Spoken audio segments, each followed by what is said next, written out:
Welcome into this Monday edition of the Oxford Exxon Podcast. Chase Parham, Neal, McCready, Clark Ford at studio today. Ole Miss loses to Georgia in basketball. We're going to focus on that for about the next hour and 12 minutes. Then we'll quickly hit a little NFL, little Jeremy Pruitt being. So anyway, we've got some NFL reactions. The conference championships are set. Also, big news. I see Mark Angelou in our thread as always. He's a happy man today. Jeremy Pruitt out as head coach of the Tennessee Volunteers. So we'll hit a little of that. It's been expected for a while, but we kind of wondered, hey, what's Tennessee doing? They're taking their sweet time. Well, they make that decision today. Philip Fulmer going to announce that he is retiring as well. So a lot of change there on Rocky Top today for the Balls. Pruitt being fired with cause. Correct, yes. And that's been the goal, is to not pay him anything. Now, this is going to go to court. There's going to be a settlement or something, because Pruitt's not just going to walk away unless there's some Hugh Freeze type stuff, which I do not anticipate. So we'll see. We'll talk through it a little bit on the show today. A show brought to you every single day by the Oxford Exxon, Highway 6 West in Oxford. Get your lunch specials, $5.69, 2 sides bread, 32-ounce drink. Check out the hot and cold case, hot case, barbecue, chicken, plenty more there inside the Blue Sky location in Mississippi. And all Blue Sky locations in Mississippi, you can use the Speed Pass Plus app, download it, use it. It's an efficient way to pay right there at the pump. You earn points, and when you earn points, you save money with the Oxford Exxon and other locations. And again, coming to you from the Clark Ford studio. We are. Clark Ford's in Amory, Mississippi, 662-257-1900. Call that number. Ask for Corey Clark. Tell Corey what Ford product you're looking for. He'll send you a quote within 15 minutes in business hours, right to the bottom line. No hassle, no haggle. You get your quote, and the rest is up to you. You can shop that quote around. You can do what I've done, but I recommend that you do, and that's let Corey be your car guy. Let Corey be your truck guy. 662-257-1900. Our guest will join us on the Rafters Music and Food Hotline. Rafters Music and Food on the Square in Oxford. Be a great place to hang out this week. I guess there will be college basketball on, Ole Miss and Mississippi State tomorrow night in Starkville, and then this weekend at home against Texas A&M, down to the Final Four in the NFL, so NFL playoffs on Sunday as well. So a great place to hang out, have a burger, po' boy, shrimp, the appetizers, great beer selection, full bar, the whole deal at Rafters Music and Food on the Square in Oxford and also in New Albany. I'll tell you real quick before we get going, I have some questions about Taiwan Malone. Zach and I have posted a soft verbal podcast that's up in the Oxford Exxon MPW digital feed. I'll put up the YouTube version later today, so that's there if you want to listen to that when you finish listening to this. So, plenty of places to start today, just because I'm going to forget it, because we got asked a lot on Friday. Jeff Levy's thing is $1.2 million, 2 years on that. Mm-hmm.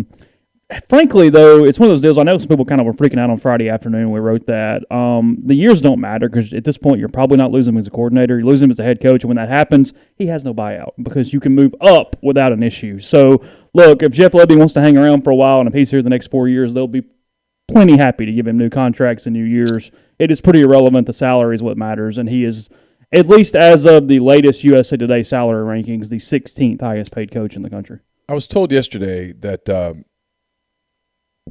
that Levy, not on Levy's deal, but that Ole Miss has been pretty persistent about not doing 3-year deals, and I think that's probably going to have to be something that changes in the not too terribly distant future. But I agree with what you just said.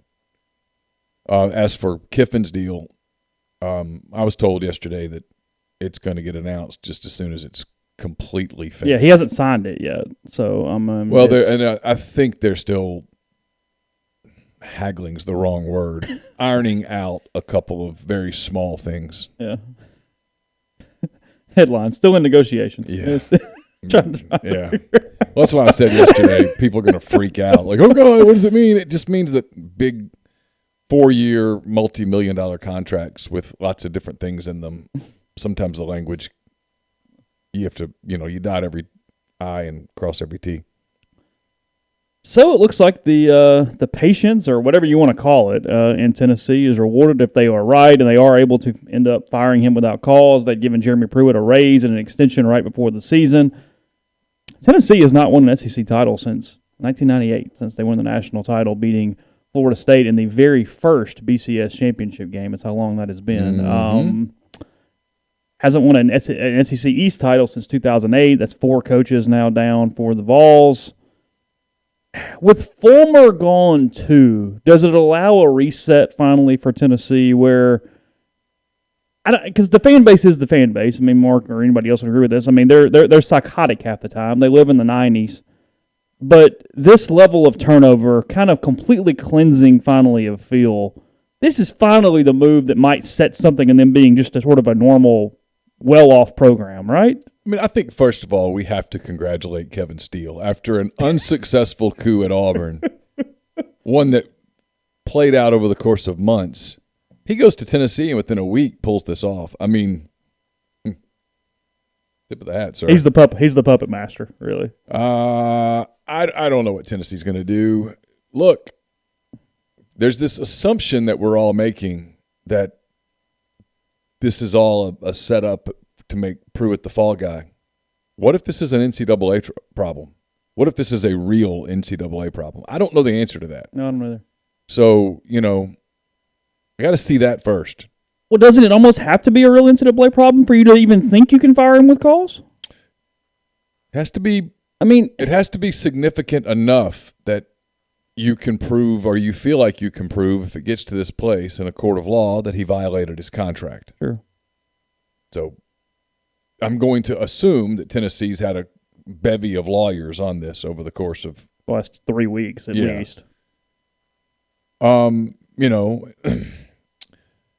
The name that I've heard a lot is Jamie Chadwell. Yep. Coastal Carolina for anybody. Yeah, no, I should have said that. This sounds insane, but if you're Jamie Chadwell, do you leave Coastal Carolina for a NCAA riddled deal? Or is this where Tennessee in the place that Ole Miss was in the summer of 2017 when they said, they need a bridge. Yeah, Kevin Steele's your bridge. I don't see Tennessee doing that, but I understand the question, and it's a very valid question. I don't think you can hire Hugh Freeze in this environment. No, the NCAA issues killed the Freeze thing from even being a potential possibility. I agree. I don't think it was a potential possibility in the first place, but it's not now. Yeah. I don't know that Billy Napier's going to take this job now. Why? Billy Napier's got his eyes on the LSU job. You gonna take Tennessee if they're hammered? I mean, I'll throw one out there that's gonna pop up because it popped up the last time, and I think he's interested in it.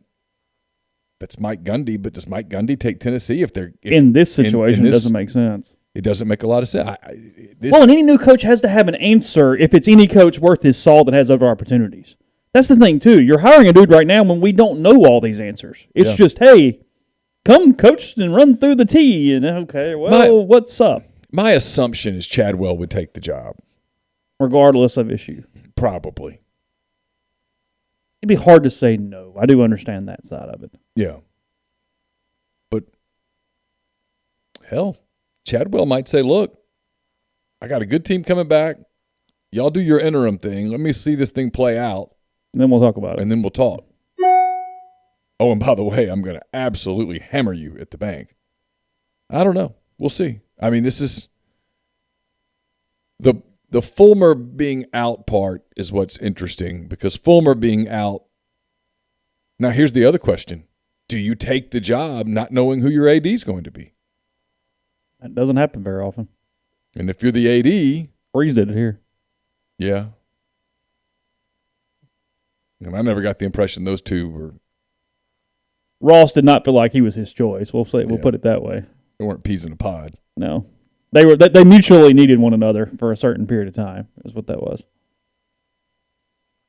Grind mentions Gus Malzahn.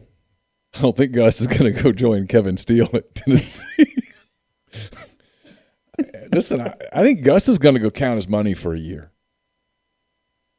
Gus out playing golf, having a good time. Is he? Yeah, he should. You suddenly get to sleep in a little bit and get to go to bed at a reasonable hour. You're not having to talk to 17-year-olds. Coffee tastes a little better in the morning. Certainly not having to worry about the Bills anytime soon. Meaning not the Buffalo Bills, Yeah, sure. your Bills. Yeah. Power. You're going to be able to make the power payment. Going to be all right. You can keep the cars. Doesn't Gus have like some crazy sports car too? Yeah, he has something. Doesn't he have like some sort of something? Yeah. He might actually get to go drive it a little bit now. I mean, Yeah. He's going to chill for a little while. Gus will be able to get another gig somewhere if he wants another gig. God knows if Terry Bowden can get a gig, Gus can. I don't see Gus going down a level, though. Gus is going to get him a Power 5 gig if Gus wants him a Power 5 gig. Yeah, he'll get something. So he can take his time. And Jay was like, no doubt. No doubt. There's no doubt. No doubt about that, Jay. The only positive for Tennessee is no matter how bad they are, but it's because of resources and everything else, they can't really fall below third in the East as far as just like what your job is compared to the other jobs in the division. Like you're never going to argue, hey, Kentucky and South Carolina on a whatever are the better job. If everything's like not psychotic around the place. I think I agree. Who are you bumping? I mean, I'm not saying you can't win at the other places at a higher clip. I'm just saying if all things are even with no psychos, Tennessee is an infrastructure job that is in a better situation. I think so. But you're in a part of the country where there are no players. Well, you have to come to Memphis and get kids. And you got to recruit regionally when and nationally. When they won, they recruited nationally. Mm-hmm. I just don't know that you can do that there anymore. Because everybody's recruiting nationally now. All the things that Tennessee had going for them in the 90s no longer go for them. We're on TV every week. Yes, so is everyone. I just have a hard time going, hey, South Carolina's the better gig. And it's more of a shot at South Carolina and Kentucky than it is propping up Tennessee. It just... Well, the only thing, the one negative that South Carolina has that Tennessee doesn't have is Clemson. But Clemson's a problem for Tennessee, too. I don't think Tennessee's a demonstrably better job than the ones you just named. No. I don't think it is either. I think Georgia and Florida are the two best jobs in the East. And then there's Vanderbilt's the worst job in the East. And then a big block. And then it's just whatever. Missouri and South Carolina have shown the ability to do it. I guess my point, and I'm not saying those programs can't overtake Tennessee because they have. Tennessee sucked for a long time.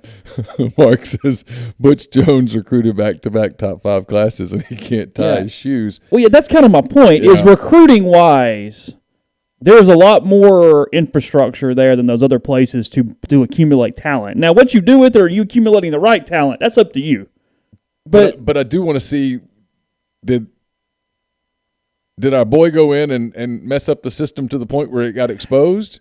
Well, we don't know. That's what I'm asking. I got to find, if I'm a coach out there, I got questions. You know, Saban's like such a disappointed parent right now, looking at Pruitt going, what in the hell are you doing? Oh, I can tell you what Saban's doing right now. Saban's finding out whether he can bring him in as his defensive coordinator.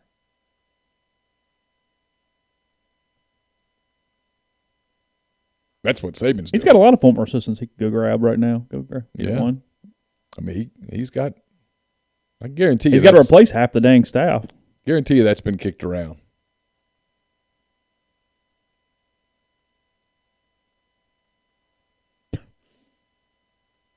Oh, and didn't Big Cat Bryant just transfer there to Tennessee? Yeah. I guess he's going to go play for Steele, so.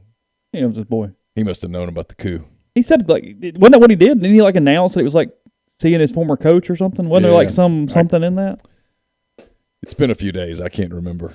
There was something in there about that. I don't remember exactly what it was, but it was some sort of something in Bryant's deal.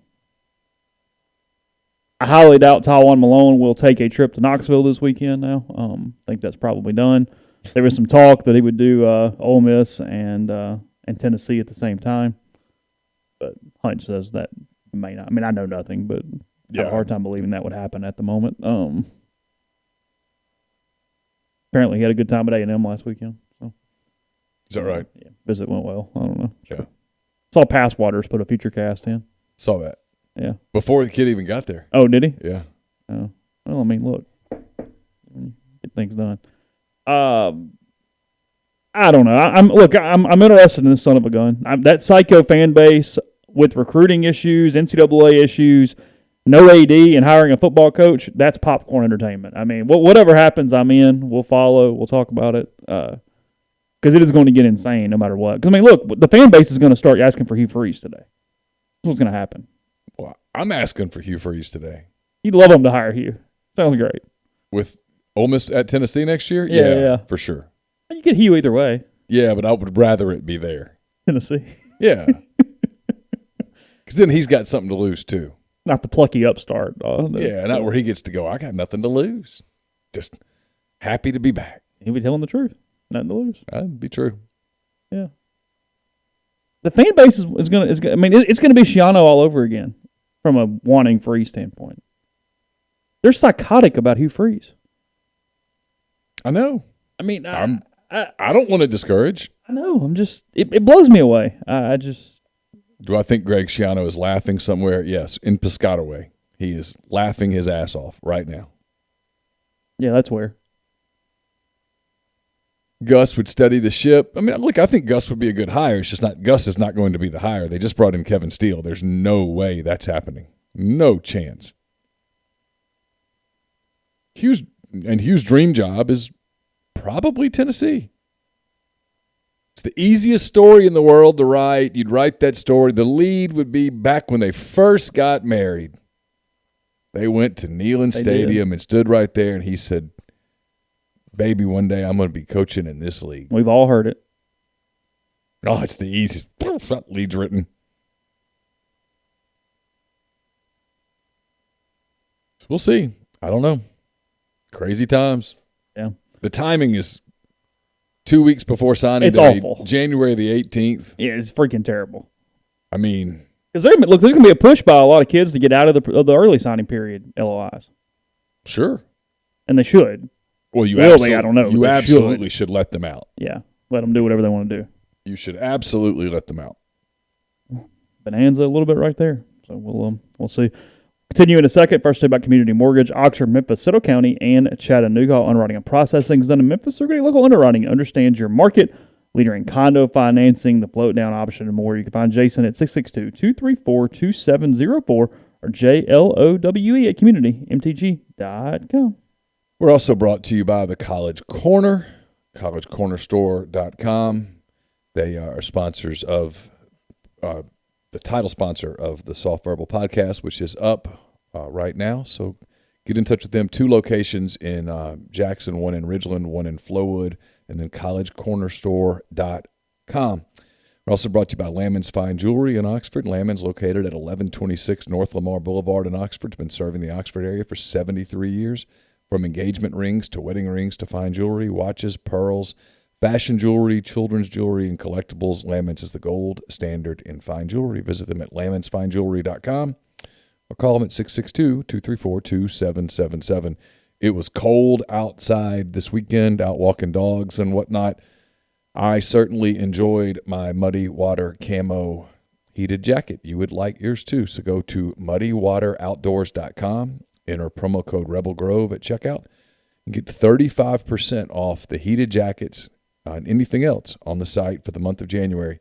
If you get a Tri-Zone heated jacket or vest, they'll throw in a free MyCharge portable battery charger that's a $49 value throughout the month of January, and they'll also throw in free shipping. That jacket has 3 different temperature settings, a triple zone heating with 2 elements in the chest, a large back element as well, premium duck goose down insulation, windproof shell fabric with water-resistant finish, and so much more. You can charge your iPhone in your jacket while you're walking around. It's, among all the many things that you can do there with muddywateroutdoors.com. And we're brought to you by Comer Heating and Air. Comer Heating and Air is the name you can trust. They bring more than 50 years of professional HVAC experience to Oxford, Tupelo, and the surrounding area. Comer Heating and Air is offering a special fall preventative maintenance agreement to make sure your heating system is running in tip-top shape. Make sure to call Comer Heating and Air at 662-801-1777 for all your heating and cooling needs. That's Comer Heating and Air, 662-801-1777. Podcast also brought to you by Northeast Spark. That's SPARC. Service people across rural communities. 2 great internet packages, the Ignite for 100 Mbps or 1 gig. It's called the Blaze. Your hometown team bringing you world-class broadband. You can find out more at nesparc.com or give them a call, 662-238-3159. They've improved this here podcast. We just hum along without any issues whatsoever here in the Clark, Florida studio. If they're in your area, you should consider them as well. So, again, that is 662-238-3159. Not to pile on Mark here before we leave the Tennessee subject, one big development here is, and it could change, but I think Ty Simpson, the quarterback from Martin, Tennessee, Jason Simpson's son, yeah. I think he was headed to UT. Now, he still could end up at UT because they could hire somebody that gets him excited and whatnot, but this probably really hurts their chances. And he's the top quarterback on Ole Miss's board for 2022. Now, can Ole Miss get Ty Simpson? I don't know. Who else is? They want him, and they're in it big time, so we'll see. Did Jason enjoy his time here a few years ago? Was that all good? The kids come to some camps and such. I think he's interested. We'll see. Jason, I mean, trying is too hard of a term here because he seems like a good enough dude. Does this get him a gig somewhere? Is this trying to turn into some sort of something? I know there's some rules and some ways. Yeah, but I've heard different things. I mean, you'd put him on the field, so that would eliminate that problem. The rule, yeah. You know, and it is his son. So don't know. We'll see. Okay. I'm asked for a wellness check. I'm doing fine. It was not. I didn't read Jeff Duncan's columnist for The Athletic. I didn't read his article, but his headline stuck out to me. He talked about how it wasn't as inexplicable as a couple of the losses that have happened over the last 4 years. Wasn't, frankly, that surprising. Now, I do think one play changes the game. I think Jared Cook doesn't fumble and the Saints do win the football game last night. They're driving down to go up 2 scores right there mid-third. Tampa Bay's kind of on their heels. It might get a little hairy, but they probably win. Tend to agree. That changed the whole outcome of the game, but here's the deal. They're a flawed football team. They did not throw one single pass more than 20 yards last night. There was not one single air yards pass more than 20 yards, other than Jameis Winston's touchdown, of course. Breeze is done. He's hobbled. It's fairly amazing they made it as far as they did in the regular season with the situation they were in. Tampa Bay is really good in their front seven defensively. They exploited them. They played a lot of close to line of scrimmage coverage. They let them throw into zones. They tackled well. They really hemmed up Kamara. I thought Latavius Murray being out was a factor because it kind of takes away that pounder the Saints needed a little bit there at times in the game yesterday. But here's the hard cold truth. You'd like to see the chance. You'd like to see the game because you always want a chance. They weren't going into Lambeau and winning next week, but that football team. This was about the end of an era. This was not about the end of a season. I got done, and you never want the finality of it. It sucked, but I wasn't thinking, oh my God, we missed some chance at a Super Bowl last night. It just didn't look like that. No, they won a Super Bowl. Yeah, they won a Super Bowl. It's like I was having a conversation with a friend today. It's really hard to win a title. The 2 things that strike you is it's really hard to win a title, and Tom Brady's the best ever. They were always going to let Drew go out on his own terms, but he destroyed their chances the last few years by hanging around. Both those can be true. He did. I think in an ideal world, he wins a title. One of those previous chances where the game was like, oh God, what a gut wrench. That game yesterday wasn't gut wrenching. No. I mean, what a perfect world. The ref throws the flag. They beat the Rams. They beat the Patriots. And that away. Was it. Yeah, and the last 2 years have been something else. But it was funny to me the people that would say, oh, I feel so bad for Drew Brees, and I would say, why? Drew Brees is fine. He's a legend in New Orleans. He will always be a legend in New Orleans. He's got a beautiful family. He leaves with what appears to be his health.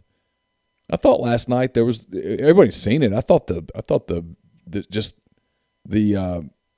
visual was poignant.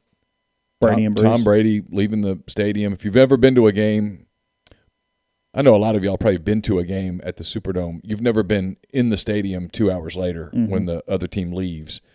The way that it is, they have to leave their locker room and walk the length of the field to get out the other exit to get on the bus to get to the airport. Yeah.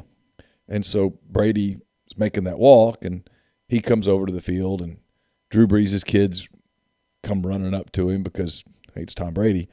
And, and he fist bumps him, and he's throwing the ball, and he gives Drew a hug, and they have their moment, and Drew's wife comes over and gives Tom a hug and all that stuff. And you realize, says his final goodbye, and he picks up his bag, and he leaves, and Drew Brees plays with his kids. It's going to be okay. He's got a job with NBC lined up. It's the worst secret in television. He's going to make a ton of money. He's going to do television. He's going to do really good.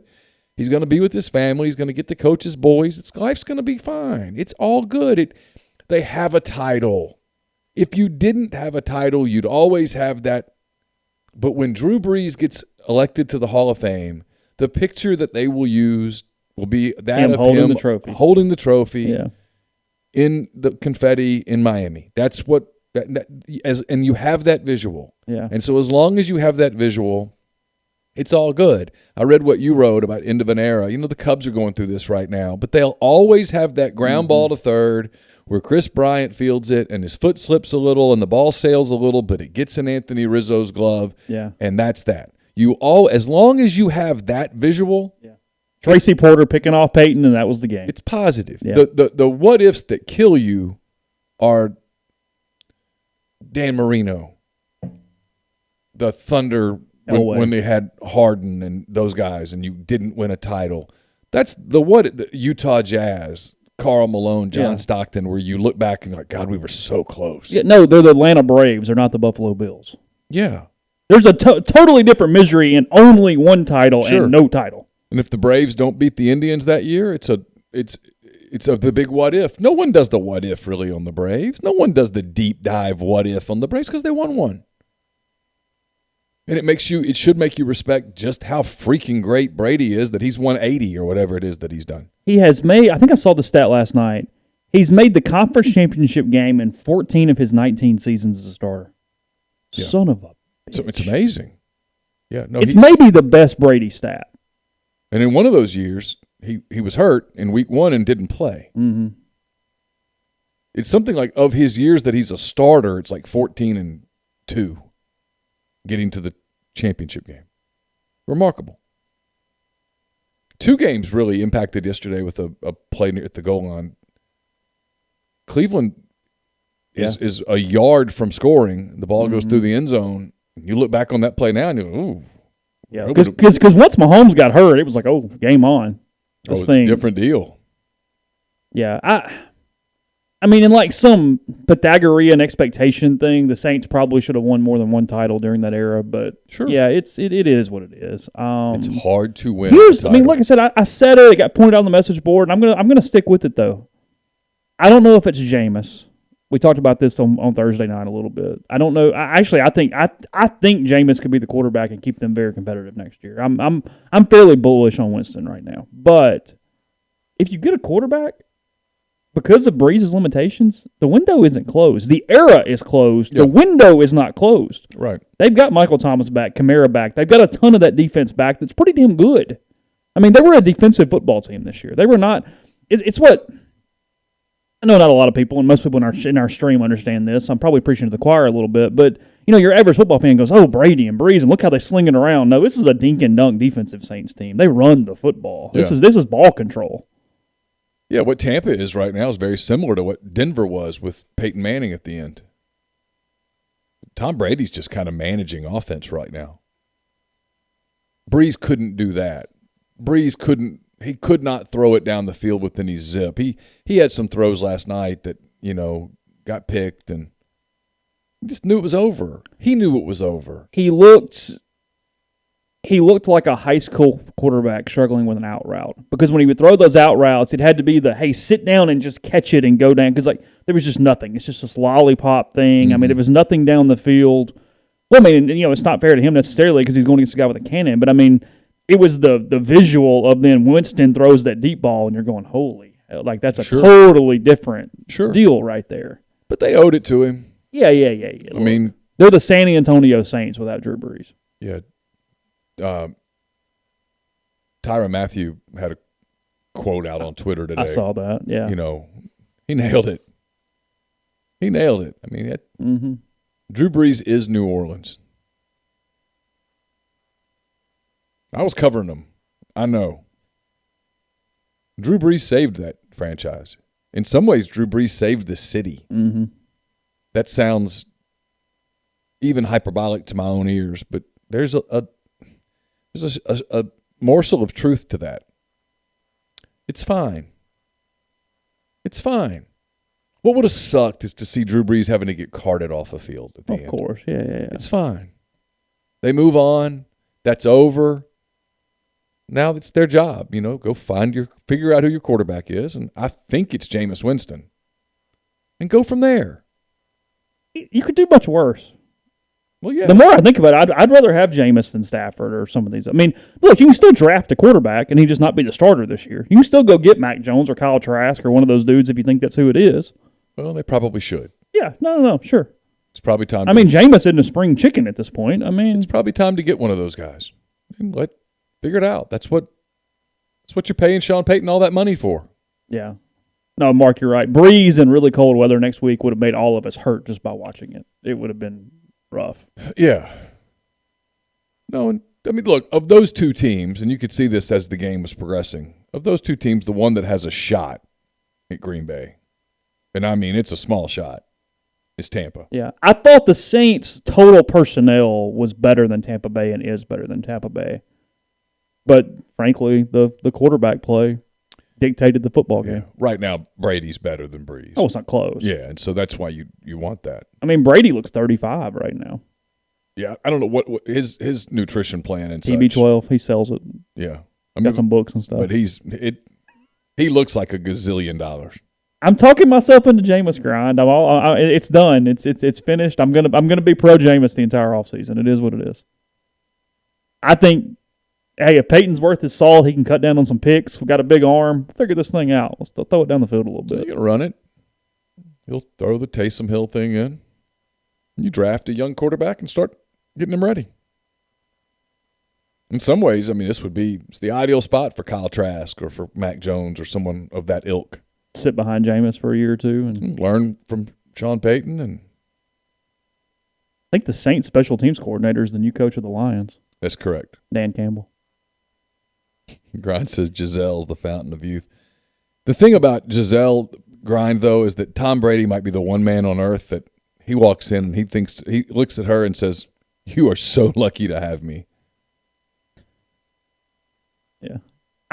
Here's the problem, Hunter. It's probably why their relationship works is that they both think the other is really lucky to have them. Hunter, the problem with my issue with Watson, and I do get it. And I see it's the thing, Shane. I don't think Winston will throw 20-plus picks in this system. I think it's a different deal. I know I'm Kool-Aiding, but I don't. I don't think Deshaun Watson? No, sorry. I'm doing two things at one time. Okay. Jameis is not going to throw 20 picks in Sean Payton's offense. They're not built that way. He has to be really bad. He can be bad. He can throw it to everybody. I get that. Watching him in Tampa, I can't rule that out, though. Yeah, no, I understand. Yeah. I get it. He's good. LASIK. Contacts. All good. I can see now. Well, maybe it's better. Could be. As much as we joke about it, they say that's true. Maybe it is. I hope so. And then Deshaun Watson, look, I'll buy the jersey tomorrow. I'd love to have Deshaun Watson. They've got to give up too much crap. We close our window by giving up by getting Deshaun Watson. They probably literally can't get it done. Yeah, that's what I'm saying. You'd have to give. Even if you decided that you were going to buy God's sell out to get him, I don't know that you could. I don't even know the Saints would have the pick package to get that done. No, because look, we already don't really follow the whole salary cap thing anyway. It's just sort of a suggestion over there on the side. So no, mathematically, if Loomis went to the capologist and said, "Hey, how do we do this?" It'd be like, No, you're going to have to take some of Breeze's money and spread it around to keep some of those guys that have developed into stars. Yeah. Or else they're going to be like, "Hey, I'm out. This is keep your defense intact." Yeah, I don't know if you guys have noticed, but this is a league that's not for long, and I'm going to get mine. Mm-hmm. Pick and choose who you're paying and then go from there. Yeah, so no, the Saints, I'll watch them go trade for him tomorrow, but the Saints don't strike me as truly in the Deshaun Watson market. No, it doesn't. They're not built that way. It doesn't seem like that would make much sense. No, that's the thing. You're trying to extend the window right now. That's the goal of the New Orleans Saints. Jameis is like the girl that's above average looking, but the stories you hear about her past bring you pause. That's a great analogy. You just heard stuff. Oh, it's not perfect. She wasn't wild in her early 20s. She was insane in her early 20s. But damn, she looks good.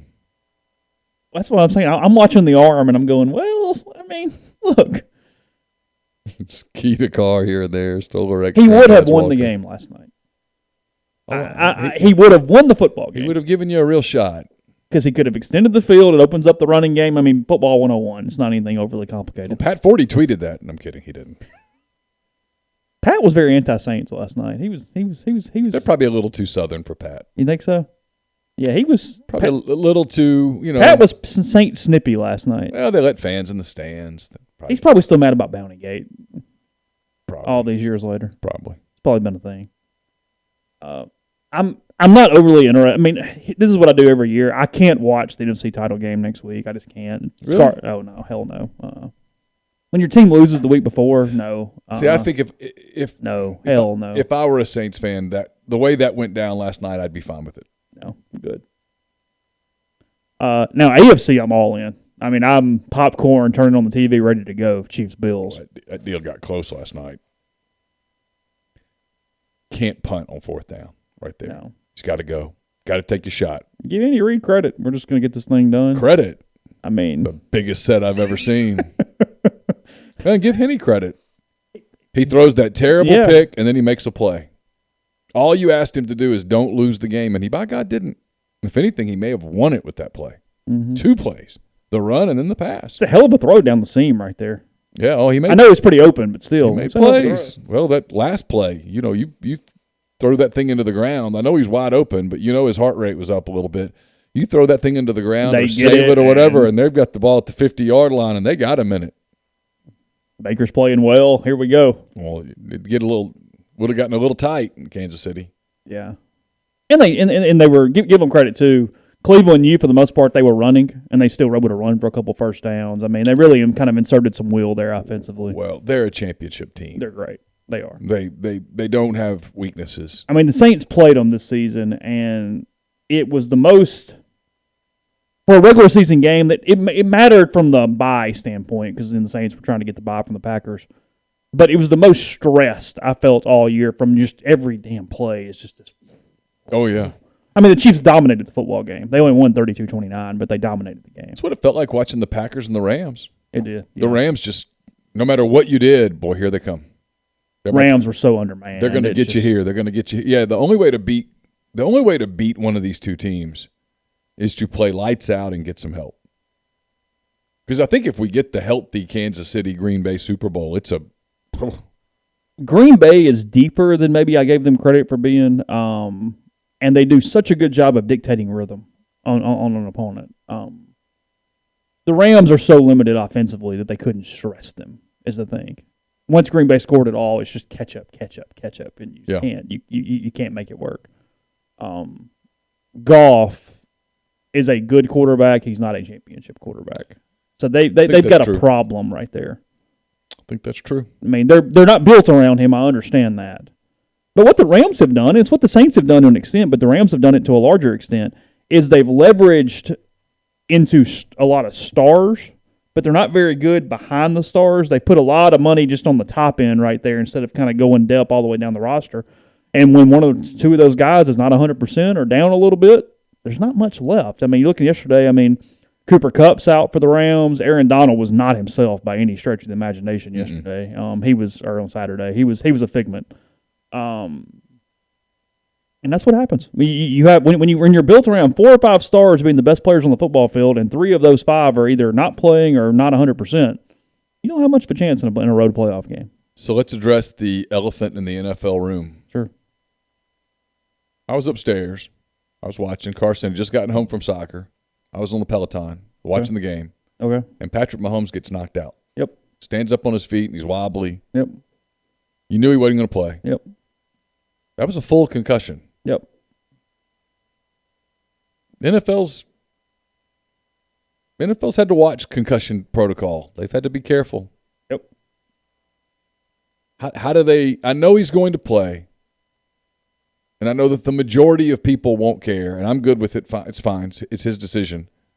How does the NFL, from a kind of an optics standpoint, explain Patrick Mahomes playing on Sunday, 1 week after not just a concussion, but he got knocked out? Because he passed all the preliminary protocols yesterday. Did you not see Andy Reid say that? I did see that. Andy said, hey, to this point, he's going great.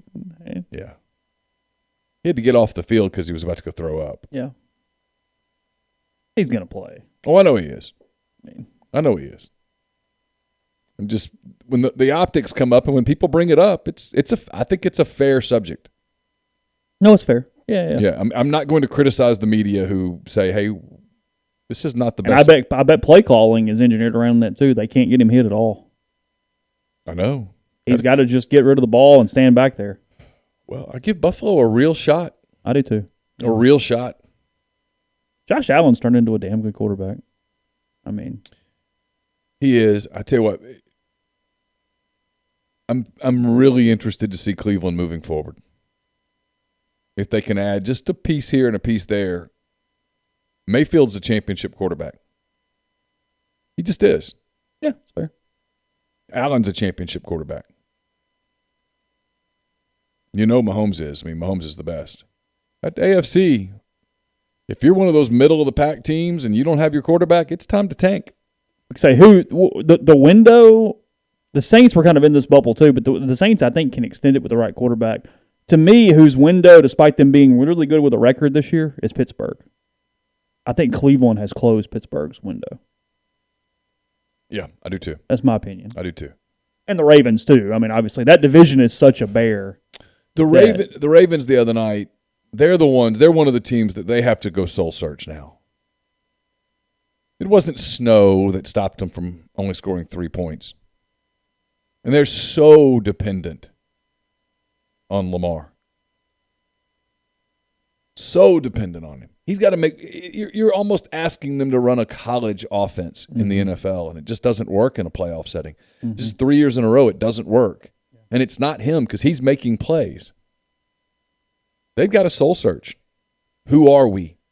Because I think they have to look at it objectively and say, is our window as open as we think it is? Yeah, your window's open, but you thought 2 years ago that your window was wide open, like the breeze just flying through it. It's not. No, they're the NBA 4 seed.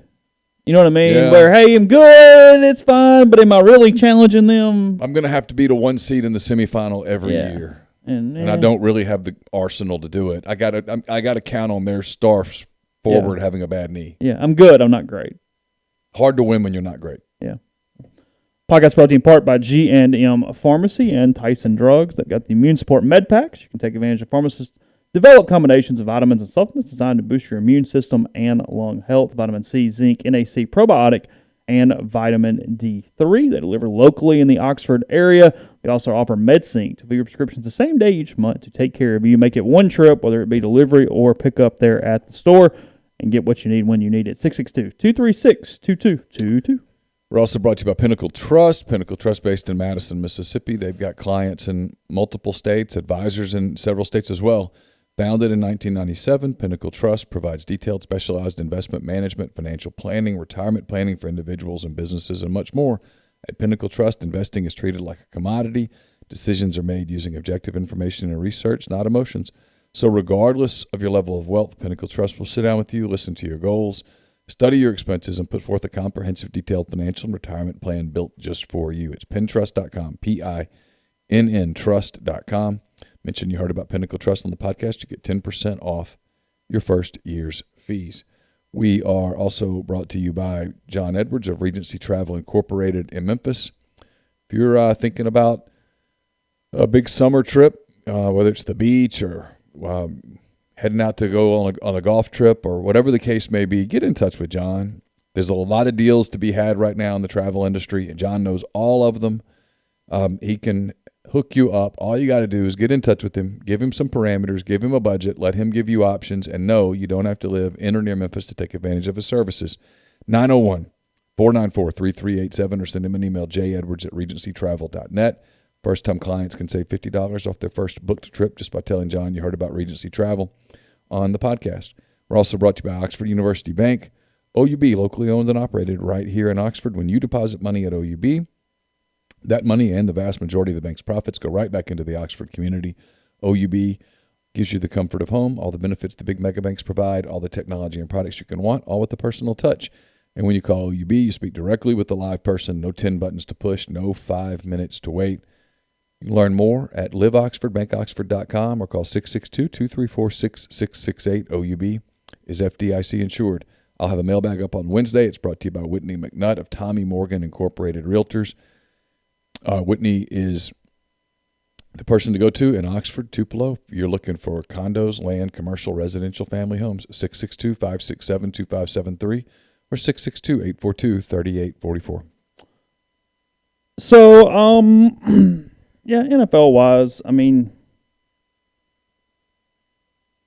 I'm all in. I mean, look, everybody's going to want – to me, I just want the best game. I want Chiefs-Packers. I know the whole Brady thing, and I get it, and I understand what that potentially would mean or look like or whatever, but just give me the best two teams. If I can get healthy Chiefs, healthy Packers in a Super Bowl, I don't think I'm getting cheated. Oh, no, you'd feel great about it. I think my odds of getting a really historically good game are high. Buffalo would be a hell of a Cinderella story. And frankly, should scare the hell out of the rest of the league, because if they get there now, look out. Because you think they're still early in the window enough to where it's ahead. Kind of like that young Patriots team when they first got there. Beat the Rams when they weren't supposed to. And you're like, look out. And sure enough. Next 2 decades, there you go. I mean, they're really talented. They got a quarterback to build around. He makes plays. They've got defensive guys that can make plays. They've got weapons all over the field. They're pretty good up front. If they were actually looking for a head coach, would you be interested in your Bears going after that KC offensive coordinator? Bieniemy? Yeah. Yeah. Yeah. He didn't get to bring the Chiefs players with him. I'd still be interested. I don't understand what the Bears are doing. I mean, it's a good thing I'm not really much of a fan, because I think I'd be having a meltdown. Like, what are you doing? You're gonna run this back another year? Why? What do you need to see? And then they throw the quarterback under the bus. And you know my philosophy on this. It's not that I'm not saying Trubisky's good. I'm not. But you're the ones that drafted him. Yeah. And then you give Nick Foles $20 million to sit on the bench. No one made you. Mitch Trubisky didn't make you give Nick Foles all that money. This is on you. You should all be fired. Yeah, you should bring in a new guy. And they should cut Trubisky. Absolutely. Say, hey, thanks. It wasn't your fault. It's ours. Good luck. Hand us your key. I mean, somebody got to be the responsibilities on ownership, on management, on the people that made the call on that draft pick. It's an inexcusable pick. And so you're going to run it back with the same people? Oh, well, this time we're going to collaborate. And the Packers are so far ahead of you. And frankly, you're just lucky as hell you're not even in worse shape in your division, because the Vikings have kind of screwed up with themselves over the last couple of years. Yeah, but I think the Vikings are in every bit as good a shape as the Bears are in. The Lions suck. The Lions have a lot of young talent, though. They do have good young players. Yeah, if you're the Bears, this makes no sense. It makes no sense. I mean, I'm sure they're hoping that Green Bay wins the Super Bowl and Rodgers says that's enough, I'm going to walk away, but there's no indication that Aaron Rodgers is anywhere close to retirement. God, he's still mobile and makes plays. Well, I mean, he's great. He's great. Yeah. Here's how great he is. I said this last week, but I'll repeat it because I think it's a good point. In a league where everyone knows who the very best player is, in a league where everyone knows just how dominant Patrick Mahomes is, Aaron Rodgers is going to win the MVP, and he earned it. That's how good he is. Yeah, made it where it's not even really a question. It's his award. He took it. And there's no sign of him slowing down. He still got a cannon for an arm. He moves well. He's completely composed. He's having fun. Yeah, his movement in and around the pocket is as good as anybody ever. I mean, just phenomenal. Yeah, just completely he's at the top of his game in his mid-30s. What's he, 36? I don't know. No sign of wear and tear at all. Very comfortable in his own skin. He's made some appearances on the Pat McAfee show that have gotten some people worked up, and he doesn't care. kind of does his own thing. He's become very popular with a lot of people around the country. I mean, no reason for him to walk away. He dated anybody since Olivia Munn publicly? I mean, I'm sure he has, but I haven't. Yeah. I mean, like a known, not that I'm aware. Page 6 kind of deal. Was she after Danica? Yeah. Okay. Yeah, I don't know. He was a little bit like rumor linked to I forget her name, an actress that pretty a bit younger, 20-something. But I don't know if that was actually a thing or not. Said he has said on the Pat McAfee show, according to Will Clements, that 3 to 5 good years left. He looks like it. I believe that every bit. I mean, there's no sign that he's anywhere close.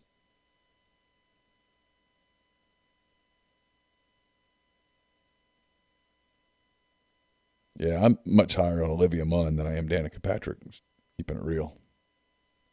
I guess I have to go here next, Hunter. What do you? He says Kermit needs a win in Starkville tomorrow night. I mean, yeah, Ole Miss needs a win, but under what context? Because I mean, at this point, I don't know what the expectation is from a season standpoint at this point. So they have 13 games left. They're 6-6. If I give you the over/under at 6.5, you going over or under? Wins in the league remaining. Of the remaining 13 games. Okay. If I say, well, they're going to beat somebody. Yeah, they're not going unbeaten. Okay. Of the remaining 13 games, 13-game season, if I put the over-under at 6.5, are you going over or under? I'm going under because I predicted on Thursday night, I predicted 5-13 in the league. So my point is, and I said this on the Soft Verbal, I don't think there's going to be an SEC tournament. So that ridiculous fantasy that coaches play up when their teams are bad, that's going to go out the window. And even if there is a tournament, this isn't a team capable of winning 5 games in 5 days. It's just not. No. So now's the time to start figuring out what you have. I think Matthew Morrell should play more. Can he play at this level? You brought in Demencio Vaughn. You brought in Robert Allen. You brought them in under this, using their words. They're going to bring toughness, rebounding, maturity. This is a mature team. Yet they're stunningly inconsistent. I mean, stunningly inconsistent. The first half against Georgia, Ole Miss was so bad on the offensive end. Couldn't make a bucket. But they held Georgia to 30 points. So you were in it. Only down 1 at the half. But in the second half, Ole Miss shot well. I don't have the numbers in front of me. It's 70% or something like that. And you lose the game? Well, I mean, the indictment, though, like you said, is dominating the first half for 16 minutes and then being down 1 at the half. I mean... Right, but the further indictment is that if you play the second half defensively the way you played the first half, you win the game because you had shots fall. Georgia shot like 80% from 3 in the second half. 70-something% overall in the second half. It can't happen. You can't let a team score on you like that. I think Georgia scored 48 second-half points. 48 points and a half in the college game? Do the math on that. That's a 96-point pace. You give up 48 points and a half? 49. 49. Yeah, 49. It's not forgivable. 1.4 points per possession in the second half for Georgia. Think about that.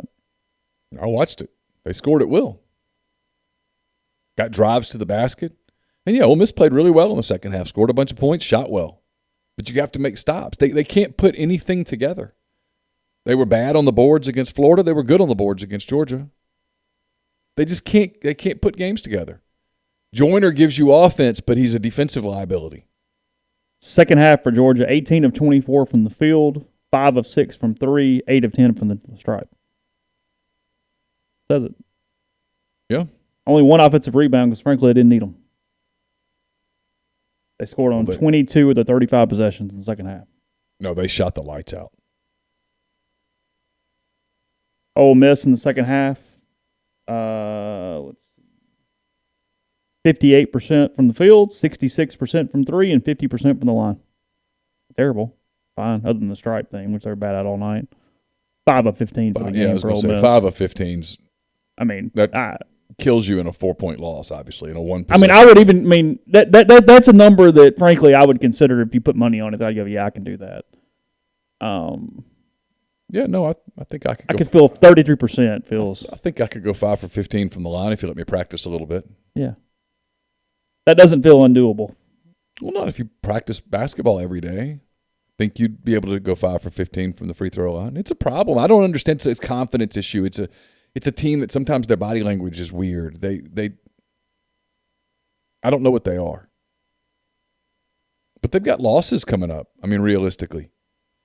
At Mississippi State's very difficult. Texas A&M at home. A&M at home is winnable, but it's losable. They go to Arkansas next week. That's going to be tough. They play Tennessee at home a week from Saturday. That's going to be very difficult. They still have to go to Auburn. I'm going to guess that Sharif Cooper will play this time. They still have to go. They still have to play Kentucky. They just have tough. They have to play Missouri twice. Missouri's good. Still got to play South Carolina, who's a good team. And everyone does this deal. Well, what if? There's no money. Number one, it's not going to happen. Number two, it's not. We're not to that place. No. But it's time to talk about this some. When I know we don't do it, but there's no money to make these changes. Football lost money. A lot. Basketball normally makes money. It's not going to make money this year. Baseball at Ole Miss normally makes a little money. At the very least, it breaks even. It's not going to break even this year. It's going to bleed. Through no fault of its own, but it's going to bleed. And then the deep, dark secret is that if you talk to people as the clock ticks, as the calendar turns, nobody is super-duper confident about full crowds in September. Nobody. Maybe you've talked to people who are. I haven't. No, it's a lot of just don't know. It's a lot of worry. Yeah. I'm kind of concerned.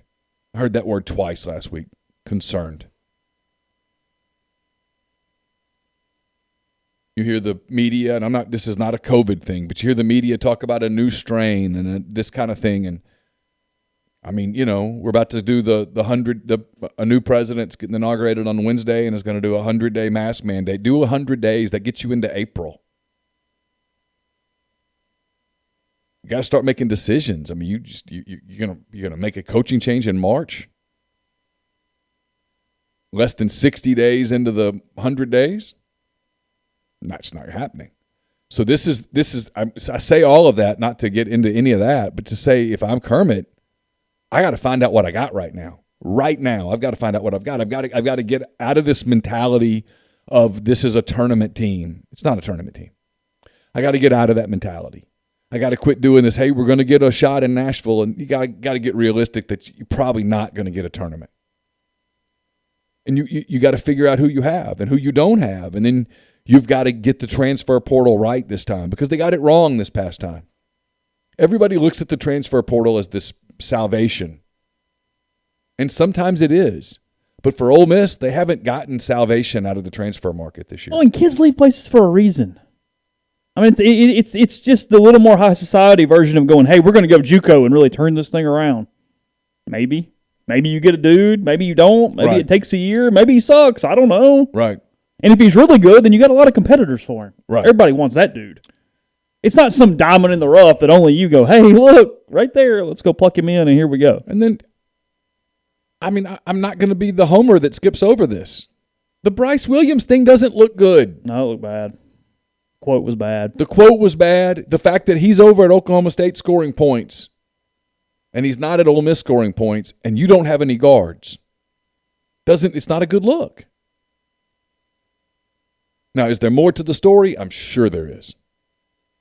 But on the surface, that's the deal. People asking, we're talking about Bryce Williams, former Ole Miss player, has transferred to Oklahoma State. He's playing well there. There was a story on him in some publication. I have Tulsa no idea World, what it was. I think. Sure. Quote was, start quote, when Ole Miss showed me their campus and everything, I never saw nothing like it. So I just fell in love with the place and committed not knowing what was going on. Williams said before the season, I'm thinking I'm going to get a lot of minutes. And my coach, who's over there now, Kermit Davis, he had me on a short leash, I would say. When I made mistakes, I'd get out of the game quickly. After the season, God gave me a chance clearly to come to OSU, so I just made the decision.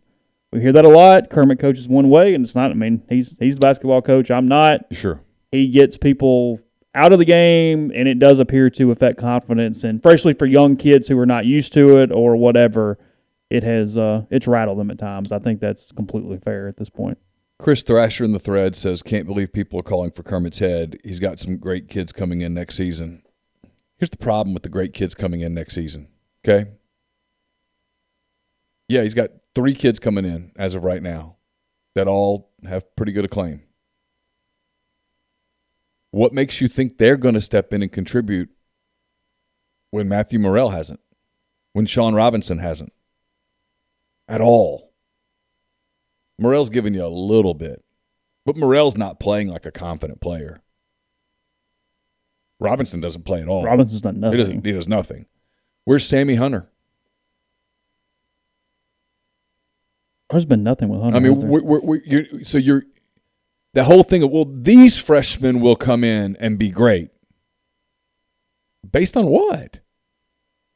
Deshaun Ruffin's a 5'9" point guard. You expect him to walk in day one and not only contribute as a point guard, but hey, Deshaun, give us 20. You're asking Grant Slatton to come in. Give us 17 points a game as a freshman, because that's realistic. Mm-hmm. James White, look at him. James White has a real upside, but James White's going to need a year. Mm-hmm.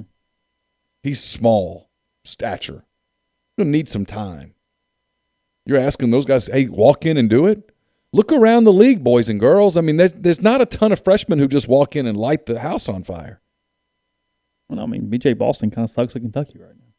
Yeah, and he's going to be a lottery pick. Yeah. I mean, Edwards wasn't a game changer at Georgia for a lot of his time. Well, the kid at Georgia, he played his second game the other day. Ole Miss doesn't have one of those guys. Walk in and give you 14 in an SEC game, a freshman. So you're going to count on the new guys? No, they've got to figure out what they have on their current roster, and they're going to have to go back into the transfer market, in my opinion, and figure it out. Yeah. I don't know that you can run it back with these guys again. Yeah. And then you got questions. I mean, if I'm them, I have questions. These are questions that have to get asked. Is Devontae going to come back for another season? He can. He's eligible. Is he coming back? What's Romello going to do? Or is he going to go to Europe and play, or is he going to try to do another year of this? I don't know. I mean, those are some of the things, if I'm Kermit, I got to start getting these answers, because I've got to get this transfer portal right. Mm. Podcast brought to you in part by Visit Oxford. Visit oxfordms.com. Go to the events page and see everything going on locally, including where to stay, what to eat, what to do, and see, and more. The Fiber Arts Festival still going on. You can take advantage of some different art displays going on at 3 locations downtown. Saw some pictures over the weekend. Pretty cool stuff. They've got a children's exhibit in Faulkner Alley on Oxford Square North. They have a fiber arts competition and exhibition. And then by the William Faulkner statue, he's dressed for the fest in front of City Hall. Also, January 21st, 22nd is the pickup dates for the children's fiber art kits to go. You can do those. Those are provided by the UM Museum, so you can take advantage of that or see much more at fiber.oxfordarts.com. We're also brought to you by Bain, Moss & Bowen, located in historic downtown Corinth. Their firm practices a wider range of law, from DUI defense to car wrecks to representing government entities. Bain, Moss & Bowen is the only firm in Mississippi made up of a sitting state legislator, a former assistant district attorney, and a former circuit court judge. Their experience is unmatched in that regard, and you can tap into it by visiting them at 618 East Waldron Street in Corinth, or by calling them at 662-287-1620. And we're brought to you by Alpha Specialties, located at 1670 Highway 80 in Pearl, Mississippi. It's your trailer-specific professional. If you want to haul it, they can call it. Alpha is the premium trailer dealership in Mississippi. They've got Load Trail, the premium brand trailer, the highest quality utility equipment dump and gooseneck trailer being built today. Fully primed and powder-coated Load Trail trailers come with an industry-leading 3-year warranty and 2 years of roadside assistance. Alpha Specialties also has Hallmark cargo trailers. It's one of the most quality cargo trailers on the market, perfect for hauling goods to markets and shows, ATVs to deer camps, hauling race cars, and more. They can even work with third parties to have game day trailers and concession trailers built. For podcast listeners, Alpha has spare tires and wheels starting at just $100, a full selection of trailer parts and accessories, hitches, winches, straps, and more. They've got all sorts of truck accessories as well. You can get 10% off a yearly trailer service and inspection at Alpha's full-service shop just by telling them that you heard about Alpha on our MPW digital network of podcasts. It's 601-932-9798, or check them out at alphaofms.com. And the podcast is brought to you by Blue Delta Jeans. Blue Delta Jeans has been advertising with us for the past 2 years. We've always directed you to direct message, to DM them, to set up a time to get measured. But now, whether you're coming to Oxford or not, you can visit bluedeltajeans.com to get measured by their new virtual tailor and design your own jeans. They're the most comfortable jeans I've worn. I think Chase would say the exact same thing. And now you can get on their website, let the virtual tailor do the job. We've both done that. Jeans come out incredibly great. You just wouldn't believe how it works. I was wearing my camos just the other day that were done with the new virtual tailor. So check that out at bluedeltajeans.com. So let's see, I had something. Just quickly here, just looking through any news that happened the weekend. D1 baseball is the poll that I will use throughout the season. They have Ole Miss starting number 6. So when you wonder why I start with that number, that's why I use their poll.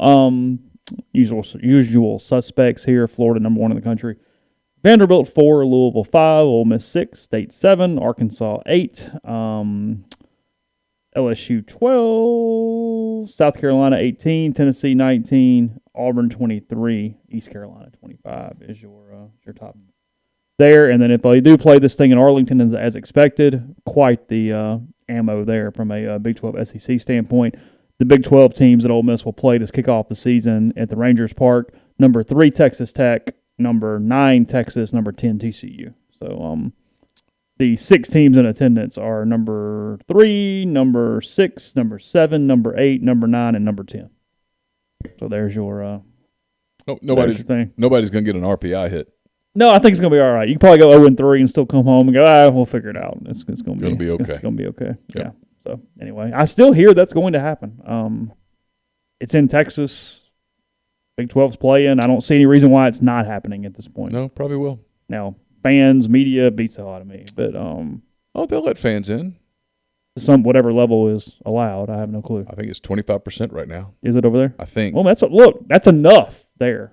Because the stadium, for the SEC programs at least. Call the stadium 36,000. I don't know what it is. That's 9,000. It's probably what you're going to get anyway. Yeah, I mean, would you get a lot more than that? I'd be tough. I mean, I don't. The media thing is going to be, and nobody cares about this. It's not even about can you get 49-1. 49-1, so 12. 12, yeah. 12 and some change. Yeah.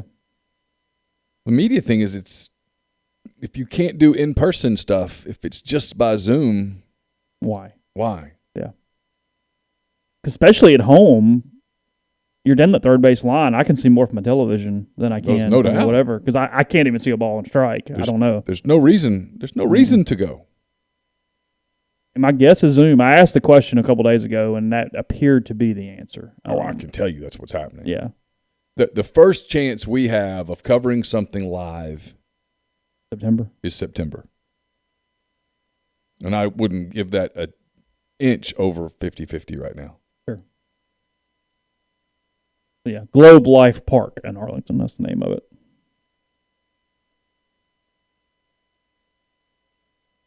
Oh, no, maybe that's the old park. Maybe it's Globe Life Field now. I apologize. Yeah, Globe Life Field is the new one. That confused the hell out of me. I didn't realize there was a difference. It's probably about the same size. Just has tons of amenities. I'm looking. That's really confusing to have the same name. 40,300, so 10,000. Yeah. That's all you're going to get anyway.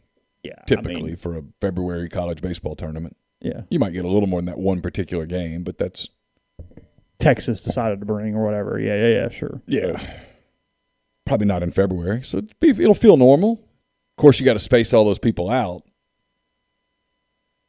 And I don't know whether they'll want to do all the trouble that it takes to do that. I don't know. We'll see.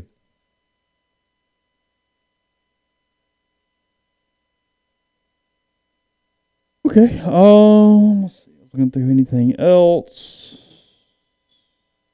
Nothing crazy going on basketball-wise. Kentucky's going to miss the tournament for the first time in whatever year it is. Certainly appears that way. I mean, Auburn did not play well and beat them on Saturday. Kid Cooper's good. They just have a talented team. How does this affect Cal? 1 year? Is it running out? Not 1 year, especially 1 year where you can make excuses for it. But it certainly raises questions. He's got the little extra stuff going on. It's a weird time for him right now. League's better overall than it doesn't necessarily show up in the metrics, but the league's better overall. You know, him just slapping a bunch of talented kids together doesn't necessarily win games. Right. The league's tough. I mean, like Arkansas's got a good team and they're 2-4 in the league. The league's tough. Bama just wrecked them on Saturday. Wrecked them. Bama's good. Bama's legitimately good. LSU is legitimately good. Tennessee is legitimately good. I think Missouri is good. And after that, there's question marks. Then you have other teams that are capable of being good. Mm-hmm. Like I think Auburn is capable of being good. I think South Carolina is capable of being good. Kentucky's still capable on a given day of being good. Well, of course. Mississippi State's good. He's doing a really good job with that team. They're good. Not great. You can beat them. And they have moments where they look bad, but they have a lot of moments where they look pretty good too. Mm-hmm. Arkansas's good, but they're 2-4. I mean, they're quickly playing their way into trouble. Mm-hmm. It's just a tough league. And so if you have all these question marks and you have all these inconsistencies and you don't know what you're going to get on a given night, and that's Kermit's biggest problem right now is he has no idea deep down what he's going to get each night. That's my opinion. He probably would disagree with that. But as a guy who's watched every dribble, I don't know what you're going to see every night. Well, you're going to see a team struggling to shoot, and it affects their defense on the other end. But then they do shoot, and they don't play defense. To me, that second half was damning in that regard because they did shoot. They shot. I wish I had the numbers up. They shot. Well, I had them up. It was 70. Yeah, it was like 70%. You're down by 1, and you shoot 70-something% in the second half at home. You should win the game, and they lost the game. You're 1 possession down, and your fourth-year guard dribbles the ball out of bounds. No one's questioning effort, but where's the execution there? Where's the possession there? No, they're frenetic in a terrible way, and then it just gets it's ugly.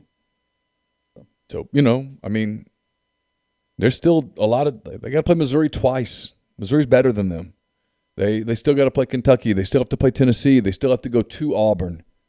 They got to play State twice. They got to go to Arkansas. I mean, it's time. You got to. There does come a moment, I think, and they're there where you got to look yourself in the mirror and go, "This didn't go the way we thought it was going to go. We got to figure this out like now." Because what I don't think he can survive. I'll be honest. I mean, people will get mad at us for saying this, but what I don't think he can survive is a losing season last year, a losing season this year, and then a really bad season next year. Well, of course. Yeah, no. Yeah, where sure. Now, I'm going to go out on a limb and presume that next basketball season fans will be in the stands. Mm-hmm. And if there are no fans in the stands after they couldn't go, you're done. So they got to figure that out. Yeah. All right, we'll talk plenty more NFL as the week moves on. We'll find some guests. We'll do some different things with you as we go forward here on the Oxford Exxon Podcast. Again, Soft Verbal already out. I think Neal's taping a G-Pits at some point as well. So plenty on the network, and we'll talk to you again tomorrow. Thanks in the stream. Take care.